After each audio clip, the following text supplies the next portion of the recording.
Espace TV, le 22h.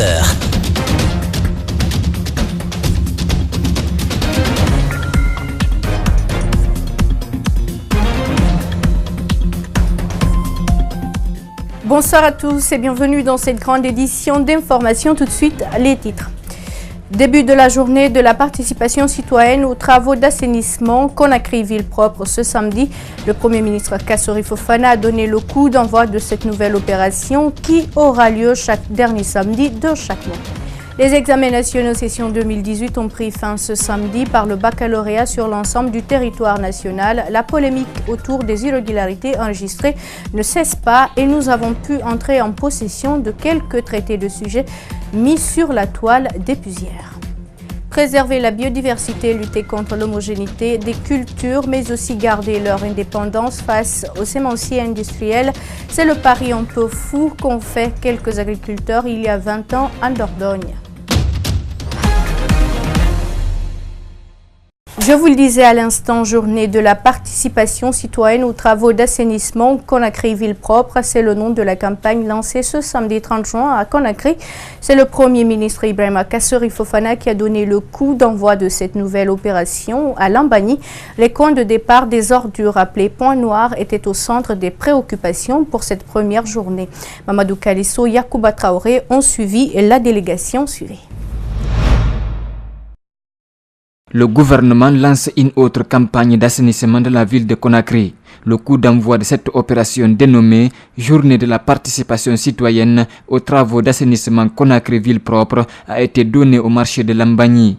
Cette première journée était consacrée au ramassage des points noirs répertoriés à Conakry. Après des heures de négociation, le ministre des Travaux publics obtient un point supplémentaire pour permettre aux camions d'évacuer les ordures.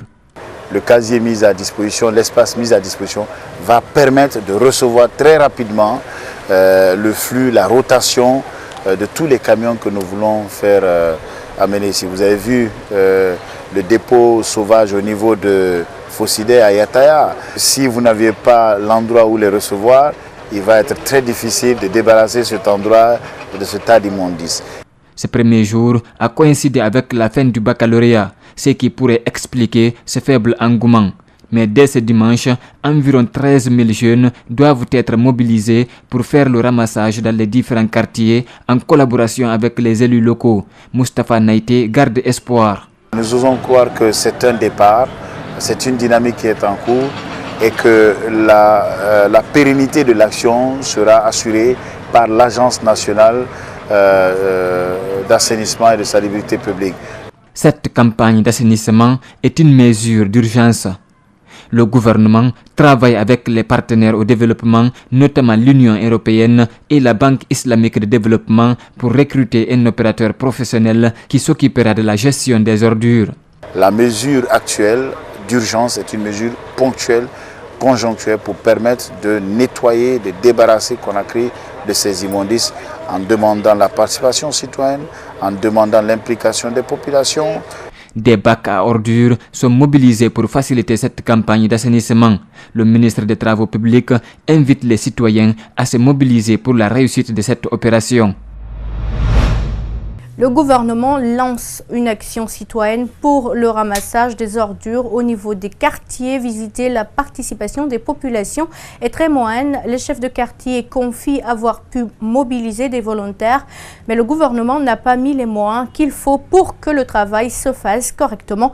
Constat sur le terrain avec Mamadou Sadio Baldé et Ibrahim Assori Kamara. À la tannerie ce samedi, une tractopelle est en train de faire le curage. Habituellement, les taxis de ligne stationnent ici. Aujourd'hui, les recettes vont prendre un coup. Malgré tout, le syndicat ne rougit pas pour autant. Quand Carrefour, la route est juste dégagée, mais la présence des immondices reste visible. À la veille des élections communales et communautaires, les jeunes du quartier Ouanindara avaient interdit aux citoyens de déposer les ordures sur l'autoroute. 5 mois plus tard, la mauvaise habitude a repris et les herbes commencent à pousser. À présent, nous sommes devant un dépotoir d'ordures. Ici, au minimum 4 quartiers y déposent des déchets solides. Des familles et des PME viennent remplir ce dépotoir, bloquant parfois la circulation. Et il faut que l'ANSP, qui travaille beaucoup actuellement et qui fait beaucoup d'efforts, ait une logistique pour que ces ordures-là ne soient pas constamment pleines. Retour à Wanindara, le chef de quartier a mobilisé des syndicats, des commerçants et des jeunes volontaires pour le curage des caniveaux.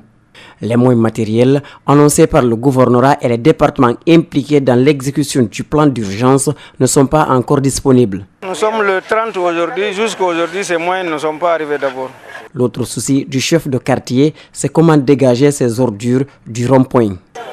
Je viens de prendre contact avec la secrétaire générale de la commune de Ratoma. Je lui ai demandé de tout faire pour nous envoyer un camion qui pourrait ramasser ces immondices que nous avons pu regrouper ici. Bon, chose promise, mais est-ce que ce sera chose faite? On attend de voir. Disponibilité de moyens ou pas, certains citoyens disent être disposés à participer à l'exécution du plan d'urgence d'assainissement. Mais faudra-t-il que cette mesure ne soit pas un coup d'éclat, préviennent-ils? Vous le savez, le baccalauréat unique session 2018 a pris fin ce samedi sur toute l'étendue du territoire national au centre Federico Mayor de Kaloum, où se sont rendus nos reporters. Cette dernière journée s'est déroulée sans trop de soucis majeurs. C'est ce que nous disent Mariam Fodé Kamara et Abdoulaye Kamara dans ce reportage. Il est 12 heures. Nous sommes à l'école primaire Federico Mayor. Ici, nous avons assisté au lancement des dernières épreuves, notamment la physique et la chimie, pour l'option sciences expérimentales. Pendant ce temps, la responsable du centre, en collaboration avec ses collègues, s'occupe de l'emballage des premières épreuves pour éviter tout manquement. Elle s'estime heureuse quant au calme qui règne dans son centre. Il y avait un calme total, franchement, il m'a apprécié. C'est du jamais vu. Ton centre, il est calme. Franchement, sans me lancer des fleurs, mon centre, je le maîtrise, c'est vrai. La surveillance, comme vous le constatez, elle est normale, sans problème. Il n'y a pas de faille. Nous nous sommes rendus à la direction communale de Matoto, où le premier responsable venait de rentrer du terrain. Morla Yatara a sillonné plusieurs établissements relevant de sa juridiction pour s'assurer du bon déroulement de cette dernière journée. Là également, le constat révèle que aujourd'hui, du début jusqu'à la fin, on n'a pas enregistré de dérapage. Tout se passe bien dans des centres, pas d'envahissement. Les surveillants sont là, les élèves se comportent bien. Dans l'ensemble, ça va. Quant à la question sur la fuite des sujets, le directeur communal de l'éducation de Matoto ne va pas par 4 chemins.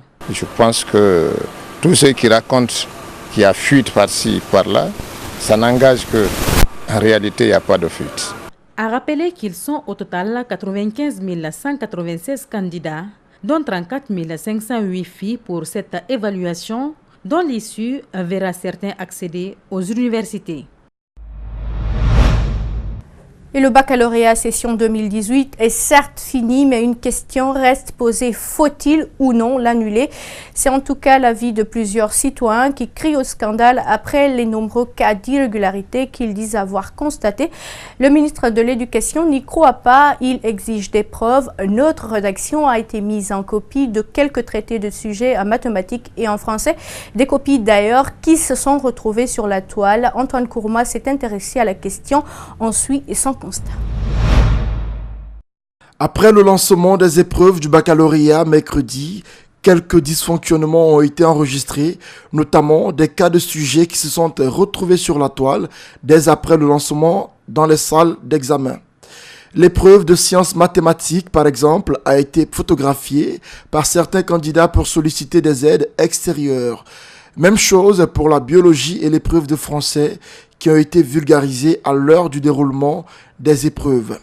Ce laxisme de certains surveillants dans des centres d'examen a aussi permis de comprendre que des candidats communiquent par moment sans être inquiétés. Bon, il n'y a pas eu de fraude dans la classe quand même. Bon, il n'y a pas tellement de communication. Mais il y en a quand même. Oui, il y en a une communication, mais pas tellement quoi. Il y avait des gens qui se communiquaient quand même. Mais comme moi, on m'avait conseillé de ne pas le faire. Ce que j'ai en tête, c'est ça que j'ai écrit.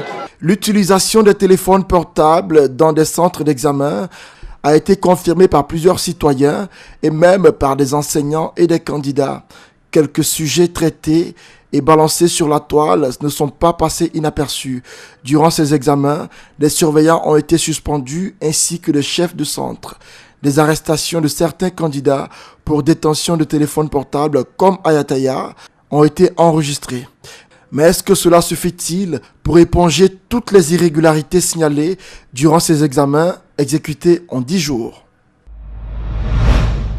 Autre chose, dans ce journal, comment éviter les naufrages en mer pendant cette saison des grandes pluies et des vents violents. La question a mobilisé les responsables des différents débarcadères de la place autour de la direction de l'Agence de la navigation maritime. L'idée est de prendre toutes les mesures possibles pour atteindre l'objectif zéro accident en mer durant cette saison. Idrissa Bari pour le compte-rendu. La période des grandes pluies et de vents violents est reconnue comme étant un moment très dangereux pour les usagers de la mer. Pour marquer sa présence à travers la sensibilisation dans les différentes débarcadères, le service du ministère des Transports chargé de veiller sur la navigation en mer, l'ANAM, compte renforcer les mesures de sécurité sur toute l'étendue du territoire national et particulièrement sur le littoral guinéen. Toutes les embarcations ne doivent pas du tout naviguer à partir de 18 heures.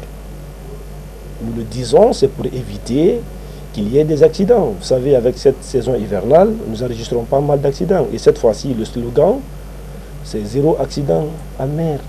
Comme dans les années précédentes, l'objectif que se fixe l'Agence de la navigation maritime est zéro accident en mer durant cette saison hivernale. Pour cela, des mesures ont été prises par cette direction. Il est de notre devoir de toujours procéder à des campagnes de sensibilisation.